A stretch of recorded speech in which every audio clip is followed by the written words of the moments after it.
Okay, for 66, they give us a function g of x, right, equals the square root x minus 7. And then they want us to find three values, right? So the first one is g of 8, and that means we substitute in 8 for x. So we get g of 8 equals the square root of 8 minus 7, which is 1.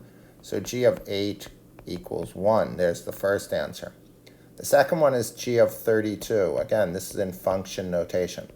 So we substitute 32 in for x, and this gives us, 32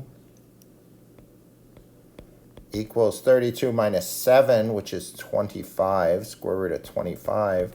So g of 32 equals 5, right? And the last one is g of 80. G of 80 equals the square root of 80 minus 7. So g of 80 comes out to be the square root of 73, right? For this time, since we don't really know how to simplify radicals,